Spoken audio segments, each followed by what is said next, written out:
Guys, hey guys, welcome back to a new video, and today we will talk about the day music died. So if you don't know what that is, what it is, well, it was a plane crash, and on board this plane was three of, at the time, rock and roll's biggest musicians: Buddy Holly, Ritchie Valens, and the Big Bopper. And so today we will talk about the day music died. So you know me, if you've watched my past history videos, I like going to the background info and stuff. So let's do Buddy Holly first. This is Buddy Holly.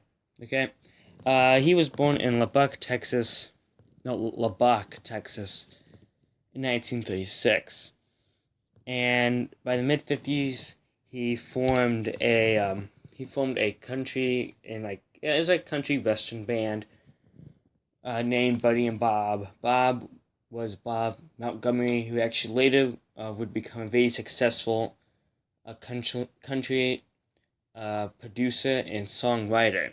So, yeah. So he actually opened for a lot of big name people like Bill Haley, Elvis Presley, and Carl Perkins. And so after seeing mostly Elvis, he decided he wanted to play rock and roll music. So that's what he did. He went and played rock and roll music. So yeah. So he actually went to Nashville. In Nashville, he got denied by Columbia Records, but he got a contract with Decca Records. So he recorded of a couple of songs for them, and they got released. One would be "That'll Be the Day," but it was not one of the ones actually released. The ones that were released didn't do too good, and so Decca backed out. So, then Buddy Holly um, went to Clovis, New Mexico, and re-recorded "That'll Be the Day" with Norman Petty. And so he really kind of so he got the song, he smoothed it out, he kind of polished it, smoothed it out, and kind of made it more kind of like poppy, kind of more catchy and stuff. And so it paid off. It went to number one. And so, well, that actually did pay off. But, it will later pay off. So he went to a whole bunch of different records like Columbia, Atlantic, RCA, and they all turned him down except one called Cole Records. And so they released it and it went to number one.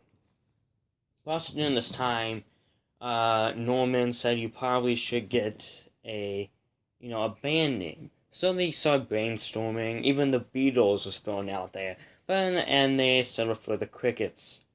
So that would be the day went to number one. And actually, in the movie The Searchers, which stars John Wayne, would actually kind of taught say part of the song in the movie. Yeah. So yeah, that's nice. Fun fact. So he went and he toured Britain. It was very successful. He also had a lot of follow-up songs too. That'll Be the Day, which include Peggy Sue, Every Day, and Oh Boy, and Not Fade Away. And Not Fade Away would actually would be recorded by the Rolling Stones, and Peggy Sue would actually probably be his most famous song, and it is based off a real person because she just died like a couple years ago in real life. So during the tour, um, in Britain, he had two more top 30 hits with Maybe Baby and Well Listen to Me, and yeah.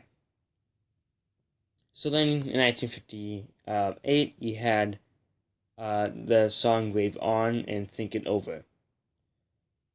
So then, um, and so also during this time, he actually met his wife after 5 hours, proposed to her. So yeah, and also in the year 1958, he had songs, Heartbeats, Well, Alright, and It Doesn't Matter Anymore.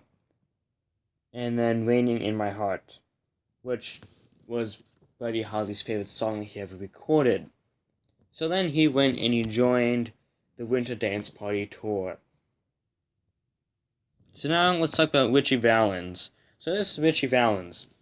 He was born Richard Stephen Valenzuela on May 13th, 1941, in Pacoma, California.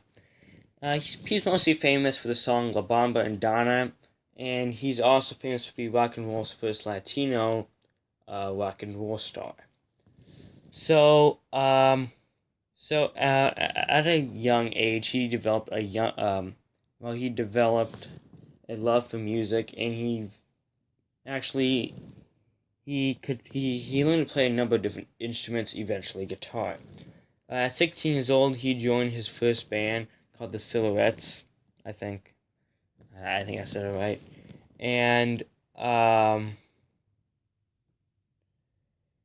And so the group played local gigs, and then Valens spotted in by a guy named Bob Keane.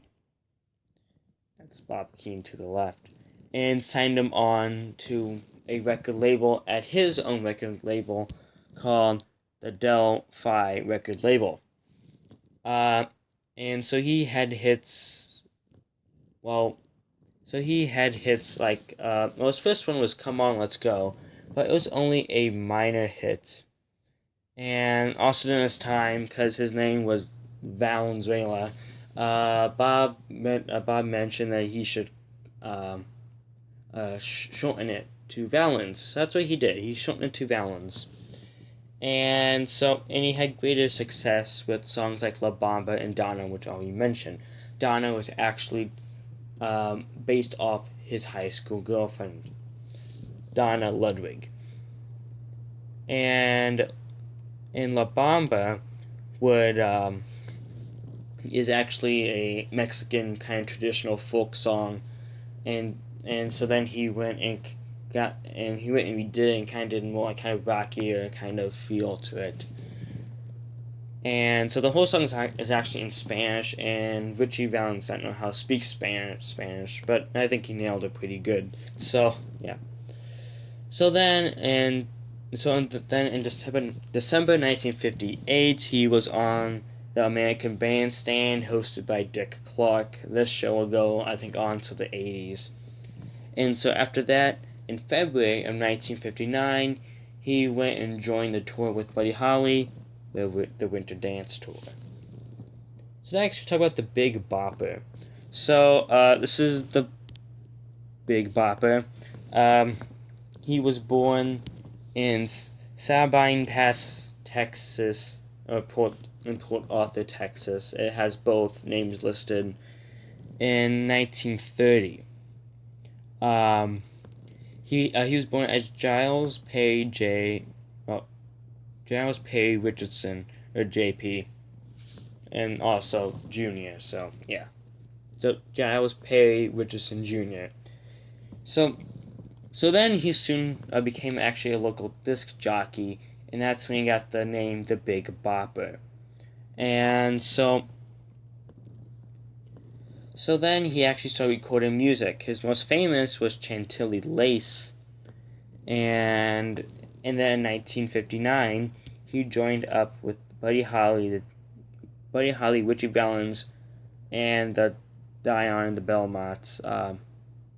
We don't talk about them because they won't other than the Winter Dance Party tour, they kind of weren't associated with the three other people, which we're talking about. So then he joined up with them. So let's talk about the Winter Dance Party tour. It was in 1959, and what it pretty much was in a nutshell, it was actually very unorganized. Like, they had to go to Duluth, like Fort Dodge, Iowa to Duluth. As you can see, it was very unorganized, and they had all of these places to go and stuff, and there wasn't enough time. And also, they were actually riding in actual school buses too, so they're not heated. And so, yeah. it wasn't that good. And yeah. So then, um, on February 3rd, 1959, Holly he was kind of done with the bus, so he went and he chartered a flight to Clearwater, Iowa to Fargo, North Dakota, and because the next gig was kind of close in that area. But at the exact same time, his Clearwater, Iowa. But at the exact same time, a blizzard started, and so like at this point, Richie Valens had the cold, and the Big Bopper actually had the flu. So at the airport, at the runway, um, so Buddy Holly originally intended for this plane to be for his bandmates. At the time was Tommy Allsup and a guy named Waylon Jennings, which is famous nowadays. This Tommy Allsup and Waylon Jennings. And so they hired a guy named Roger Peterson. He was a young pilot, but he had 4 years of experience. And so how did exactly Big Bopper get on? So the Big Bopper got on because he had the flu, and Waylon Jennings kind of felt bad for him, and so he gave up his seat to the Big Bopper. And also at this time, Buddy Holly was like, "Okay, you go freeze in your bus," kind of thing. And Waylon Jennings says back, "I hope you crash." That eventually happened. So that was the last thing. So Waylon Jennings would later actually feel really bad and thinking he was the one that caused the crash. So yeah. So Richie Valens got a seat by a coin flip. So Tommy Oslop, he didn't really want to give up a seat. So he's like, let's just flip a coin, and Richie Valens won. So he got the seat. So the plane, right when the plane got off the runway, it never actually came into Fargo. And also blizzard advisory was issued by the National Weather Service too, so this shouldn't have been up there in the first place. But the plane crashed the next morning the plane crashed. So yeah, so in the end they actually blamed it on Peterson for lack of experience, and so all 3 bodies were found, all 4.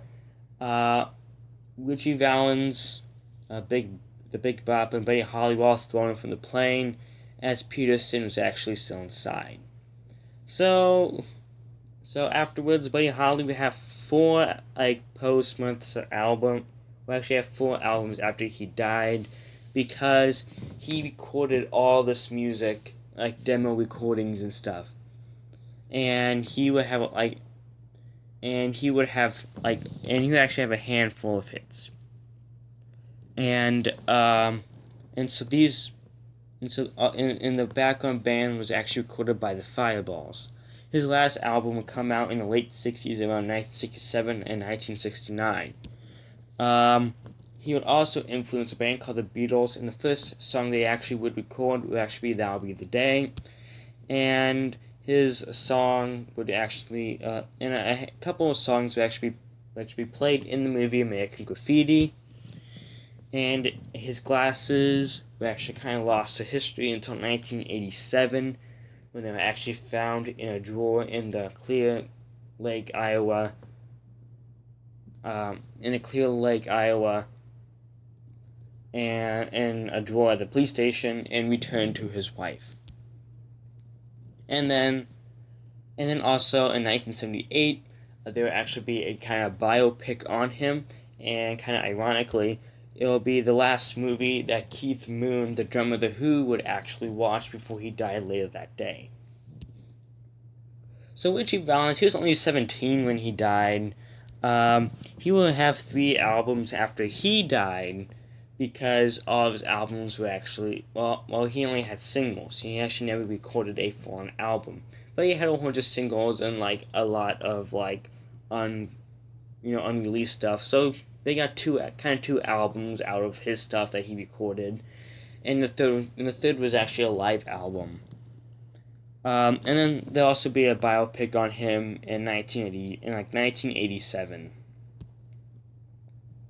The Big Bopper, he didn't have much like as a big lasting legacy. His song his song Chantilly Lace would actually be recorded by Jerry Lee Lewis, the Killer. That's his nickname. And his son would go on to be would perform as Big Bopper Jr. until his death in 2013. In all, the day music died will actually be mentioned in American Pie, in the song American Pie, and also would be mentioned in American Graffiti too. So yeah.